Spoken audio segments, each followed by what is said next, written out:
Zero Day is a 6-part limited series now available on Netflix where a devastating cyber attack causes chaos and thousands of fatalities across the US. In response, former President George Mullen, played by Robert De Niro, is charged with leading the Zero Day Commission to find the perpetrators before they can orchestrate another attack. You're just gonna grab people off the streets without warrants? Actually, you are. While George Mullen searches for the truth, he's forced to confront disinformation and conspiracies as well as his own secrets. And just a heads up, we'll be discussing a few spoilers as we unpack the intense ending of this show, so it's best to make sure you've seen all the episodes of Zero Day before diving into this video.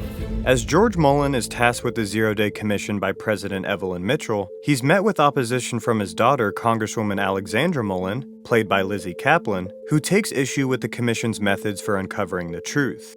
Look, you know it's only temporary until we can get a handle on what's really going on.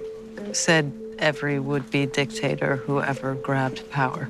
Alexandra also airs her grievances with her father's aide, Roger Carlson, played by Jesse Plemons, who we also later learn she previously had a relationship with and who has secrets of his own, which we will get back to later.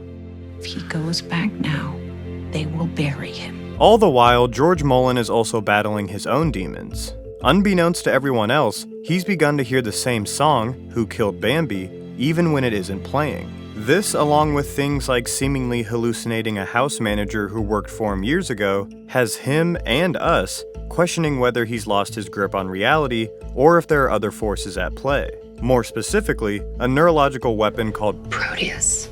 A government program meant to inflict a traumatic brain injury from a distance. And Mullen's chief of staff, Valerie Whitesell, played by Connie Britton, thinks that Proteus was possibly used on him, given the symptoms he's had have lined up with those associated with the weapon. So is Mullen losing his mind, or is he under the influence of Proteus? The show doesn't give a clear answer, so we welcome all of your theories and ideas. Honestly, we don't even know if it exists. As her father continues his role as the head of the Zero Day Commission, Alexandra works closely with the Speaker of the House, Richard Dreyer, played by Matthew Modine, to keep the commission in check. However, things take a turn when Roger is found dead. Remember those secrets he had? Well, it turns out he had also been working as a fixer for powerful clients like Robert Linden, a corporate raider whose employment came with strings attached, to say the least. Right now, I'm focused on the work of the commission. Really? After refusing to help throw off Mullen's investigation, Roger is killed and his tragic death brings a major turning point in the show.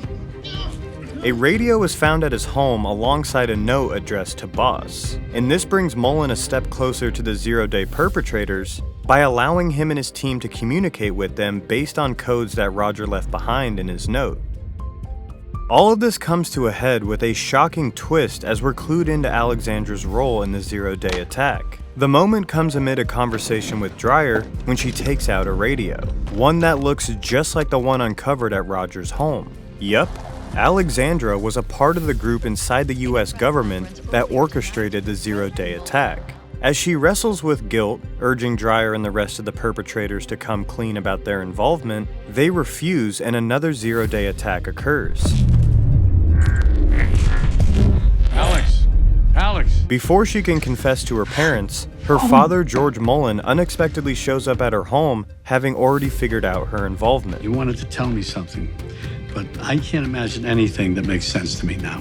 I used to think that you couldn't help it, that you didn't know how broken everything is, but I think I'm wrong. I think you do know. I think you do know, and you don't want to see. Things are always Just broken. holier than We thou. This try to faith fix in them. the process. It's just a massive fucking dodge, so you don't have to get your hands dirty. That's true. So you don't have to help any real people. Easier said than done. You don't have to Easier solve said than any done. actual problem. I did. You didn't. I did You what I should've knew done more. was right. You're just oversimplifying everything. Maybe we all could have done You're more. damn right we all could do more, but we do our best. After an intense conversation where she expresses her remorse and asks for help, George Mullen confronts Richard Dreyer, who had banked on the fact that Mullen wouldn't turn in his own daughter, thereby shielding Dreyer from consequences. We're actually on the same side. You know that, don't you? All I know is that you're going to go to prison for a long A time. decade ago, maybe. President Mitchell comes to George Mullen's home, telling him the country would not survive the public finding out that Zero Day was an operation deep within government figures,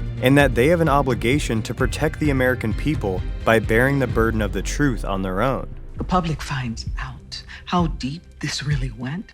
I don't think we survive that. Mullen seems to acquiesce to the idea and later addresses the nation during a speech. I stand before you to share the findings of that commission. In a spontaneous of-the-moment decision, his quest for the truth prevails as he goes rogue and unveils a letter that Alexandra left for him. Instead of falling in line with Dreyer and covering up their involvement, she publicly owns up to her crimes and accepts the consequences. The Zero-Day attack was a conspiracy led by House Speaker Richard Dreyer. He reveals the full truth, implicating the other members of the government involved in Zero Day, who will now be investigated for their roles in this conspiracy. You just destroyed the country. Every time we can do the right thing, it's another chance to save it. Thanks for watching. Zero Day is now streaming on Netflix.